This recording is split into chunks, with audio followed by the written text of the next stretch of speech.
Hi എല്ലാവർക്കും മനോസ് കിച്ചണിലേക്ക് വീണ്ടും സ്വാഗതം. അപ്പോൾ ഇന്നത്തെ വീഡിയോയിൽ നമ്മൾ വിപ്പിംഗ് ക്രീം, നമ്മൾ കേക്കിനൊക്കെ ഉപയോഗിക്കുന്ന ക്രീം എങ്ങനെ ഹാൻഡ് ബീറ്റർ ഇല്ലാതെ നല്ല സ്റ്റിഫായിട്ട് ബീറ്റ് ചെയ്തെടുക്കാം എന്നാണ് പറയുന്നത്.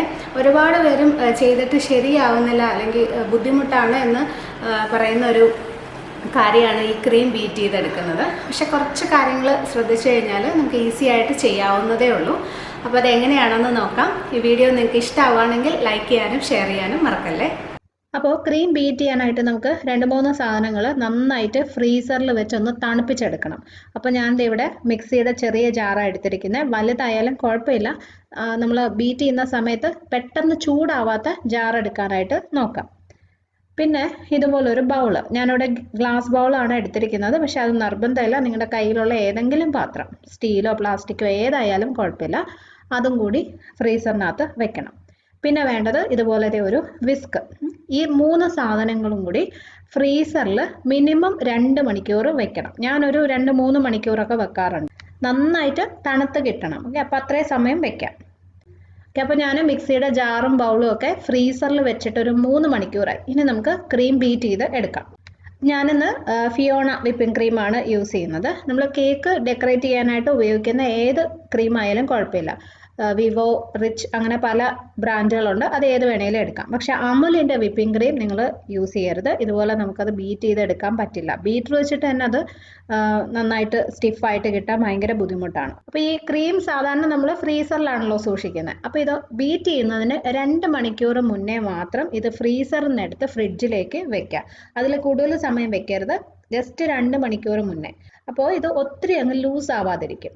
ഓക്കെ, ഒരു സ്പൂൺ വെച്ച് നമുക്കിത് ഇങ്ങനെ ഇതുപോലെ എടുക്കാൻ പറ്റുന്ന പരുവത്തിൽ ആയിരിക്കണം. മനസ്സിലായോ? ഒത്തിരി ലൂസായിട്ട് നമ്മൾ മിക്സിയിലോട്ട് അടിക്കുന്നേക്കാളും ഈ രീതിയിൽ അടിച്ചു കഴിഞ്ഞാൽ പെട്ടെന്ന് അതിൻ്റെ ആ ഒരു തണുപ്പ് മാറാതെ ഇരിക്കും. അപ്പോൾ ഇതാ ഇതുപോലെ നമുക്കൊരു 3/4 കപ്പ് ക്രീമാണ് ഞാൻ അളന്നെടുക്കുന്നത്. അളവൊന്നും പ്രശ്നമല്ല, നിങ്ങൾക്ക് ഇഷ്ടമുള്ള ക്രീം എടുക്കാം. അപ്പോൾ ബാക്കിയുള്ള ക്രീം നന്നായിട്ട് കവർ ചെയ്ത് ഒരു റബ്ബർ ബാൻഡോ അല്ലെങ്കിൽ ഒരു സെലോ ടേപ്പോ വെച്ച് ഈ കവർ ചെയ്തിട്ട് വീണ്ടും ഫ്രീസറിലോട്ട് തന്നെ വെക്കാം കേട്ടോ. ഒരു 2-3 മാസമൊക്കെ നമുക്കിത് യൂസ് ചെയ്യാൻ പറ്റും. ഇനി നമ്മൾ ഒരു 3 മണിക്കൂർ മുന്നേ ഫ്രീസറിൽ വെച്ച മിക്സി ജാർ എടുക്കാം. നല്ല തണുപ്പാണ്. ഇത് അധിക സമയമൊന്നും പുറത്ത് വയ്ക്കരുത്. നമ്മൾ എടുത്ത ഉടനെ തന്നെ ഇപ്പോൾ നമ്മൾ അളന്ന് വെച്ച ക്രീം അതിനകത്തോട്ട് ഇട്ടിട്ട് ബീറ്റ് ചെയ്ത് എടുക്കാൻ പോവാണ്. ഓക്കെ, അപ്പോൾ ഞാൻ അതേ ഒരു മിക്സിയിലോട്ട് ഇത് വെച്ചിട്ടുണ്ട്. ഇനി ഇത് മിക്സിയുടെ 1ാമത്തെ സ്പീഡിൽ ഇട്ടിട്ട് അടിക്കണം. 1ാമത്തെ സ്പീഡ് തന്നെ നല്ല ഫോഴ്സ് ആണ് കേട്ടോ, ബീറ്ററിനേക്കാളും ഫോഴ്സ് ഉണ്ട്. അപ്പോൾ ഒരിക്കലും സ്പീഡ് കൂട്ടരുത്. അപ്പോൾ 1ാമത്തെ സ്പീഡിൽ ഒരു 30 സെക്കൻഡ്, അര മിനിറ്റ് അടിക്കുക. എന്നിട്ട് തുറന്നു നോക്കുക. കണ്ടിന്യൂസ് ആയിട്ട് ഒരിക്കലും അടിക്കരുത്, മിക്സി ചൂടാവാനുള്ള ചാൻസ് ഉണ്ട്. അപ്പോൾ ഞാനൊന്ന് തുറന്നു നോക്കുവാണ്. അപ്പോൾ അതെ ഇതുപോലെ ആയിട്ടുണ്ടാകും. ചെറുതായിട്ടൊന്ന് തിക്കായി തുടങ്ങിയിട്ടുണ്ട് കേട്ടോ. പക്ഷെ ഇത് പോരല്ലോ, നമുക്ക് നല്ല സ്റ്റിഫായിട്ട് കിട്ടണം. ഒരു 3-4 മിനിറ്റ് എടുക്കും കേട്ടോ ഇത് ചെയ്യാനായിട്ട്. അപ്പോൾ ഞാൻ വീണ്ടും ഇത് വെച്ചിട്ട് അടിക്കുവാണ്. പറഞ്ഞ പോലെ 30 സെക്കൻഡ് അടിക്കുക, തുറന്നു നോക്കുക. കണ്ടിന്യൂസ് ആയിട്ട് ഒരിക്കലും അടിക്കാൻ പാടില്ല. ഇനി എപ്പോഴെങ്കിലും മിക്സി ചൂടാവുന്നു എന്ന് തോന്നുവാണെങ്കിൽ അപ്പം തന്നെ നിങ്ങളിത് സ്റ്റോപ്പ് ചെയ്യണം. കാരണം ചൂടായ മിക്സിയിലിട്ട് അടിച്ചിട്ട് ഒരു കാര്യമില്ല, പിന്നെ അത് തിക്കാവത്തില്ല. ആ ചൂട് കൊണ്ട് പിന്നെയും ലൂസ് ആയിക്കൊണ്ടിരിക്കത്തേ ഉള്ളൂ. ഇപ്പോൾ ഓരോ മിക്സിക്ക് അനുസരിച്ച് അത് വ്യത്യാസം ഉണ്ടാവും. കാരണം ചില മിക്സിയുടെ ജാർ പെട്ടെന്ന് ചൂടാവും. അങ്ങനെ ഉള്ളതാണെങ്കിൽ നിങ്ങൾക്ക് ഇത്രയും സമയമൊന്നും ചിലപ്പോൾ അടിക്കാൻ പറ്റത്തില്ല. അപ്പോൾ നമുക്ക് സ്റ്റോപ്പ് ചെയ്തിട്ട് എങ്ങനെ ചെയ്യണമെന്നുള്ളത് ഞാൻ കുറച്ച് കഴിയുമ്പോൾ കാണിച്ചു തരാം. അപ്പോൾ ഇതെന്തായാലും ഒട്ടും തന്നെ ചൂടാവുന്നില്ല. ഞാൻ നല്ലോണം ഫ്രീസ് ചെയ്തെടുത്തായതുകൊണ്ട് ഇതുപോലെ തന്നെ അടിക്കാൻ പോവാണ്. അപ്പോൾ ഒരു 3 മിനിറ്റ് ഞാൻ അടിച്ചു കഴിഞ്ഞപ്പോൾ ഈ ക്രീം കണ്ടോ ഇതുപോലായിട്ട് വന്നിട്ടുണ്ട്.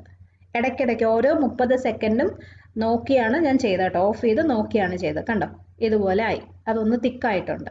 ഓക്കെ, ഇത് ഒരല്പം കൂടി ഒന്ന് കട്ടിയായി കഴിഞ്ഞാൽ നമുക്ക് കേക്കിന് യൂസ് ചെയ്യുന്ന പരുവത്തിൽ കിട്ടും. അപ്പോൾ ഈ ഒരു പരുവത്തിലായി കഴിഞ്ഞാൽ എന്താണ് ചെയ്യേണ്ടതെന്ന് വെച്ചാൽ ഇത് അടച്ചതിന് ശേഷം ജസ്റ്റ് ഒന്ന് അടിക്കുക. ഓക്കെ, ഒരു 1-2 പ്രാവശ്യം കണ്ടോ ഇങ്ങനെ മാത്രം അടിച്ചിട്ട് തുറന്നു നോക്കാം. കുറച്ചും കൂടി കട്ടിയാവാനുണ്ടെന്ന് തോന്നുകയാണെങ്കിൽ പിന്നെയും അടച്ചിട്ട് ഒന്ന് പൾസ് ചെയ്താൽ മാത്രം മതി, കൂടുതൽ അടിക്കരുത്. ഓക്കെ, ഇത്രയും മതി. ഇപ്പോൾ ഇത് കറക്റ്റ് നമുക്ക് കേക്കിൽ ഉപയോഗിക്കുന്ന പരുവത്തിലായിട്ട് കിട്ടിയിട്ടുണ്ട്. കണ്ടോ, സ്പൂൺ നമ്മളിങ്ങനെ തിരിച്ചു വെച്ചാലും ഒട്ടും താഴെ പോകത്തില്ല. അത് ആ ഒരു പരുവത്തിൽ കറക്റ്റായിട്ട് കിട്ടിയിട്ടുണ്ട്.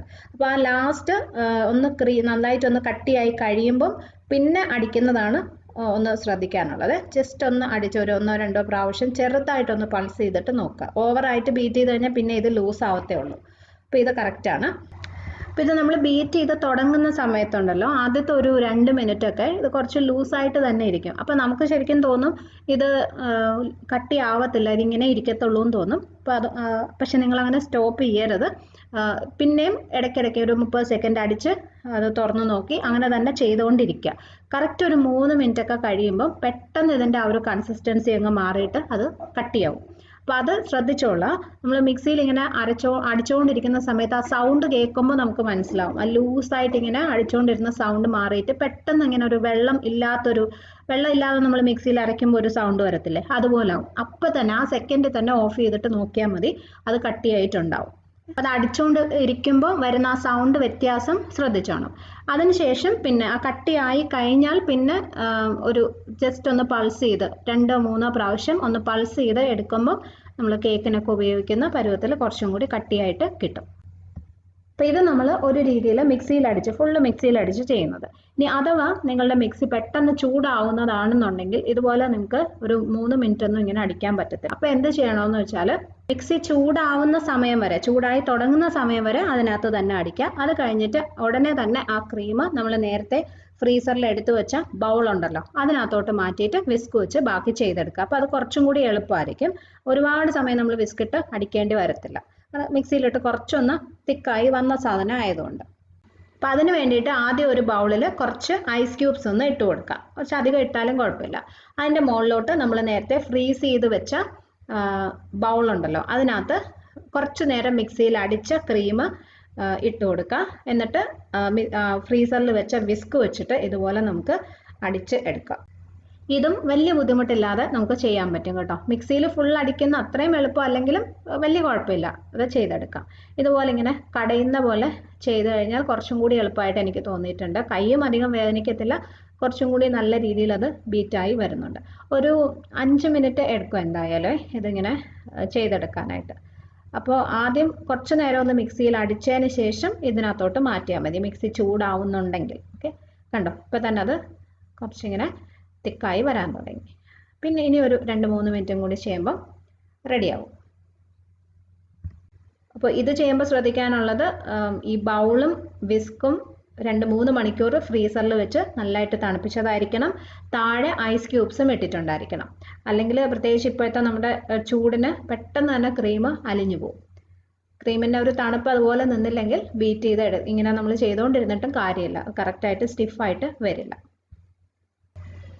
അപ്പോൾ ഈ ക്രീം കണ്ടോ നല്ല സ്റ്റിഫായിട്ട് വന്നിട്ടുണ്ട്. നമുക്ക് കേക്കിലൊക്കെ ഉപയോഗിക്കാൻ പറ്റുന്ന പാകത്തിന് തന്നെ വന്നിട്ടുണ്ട്.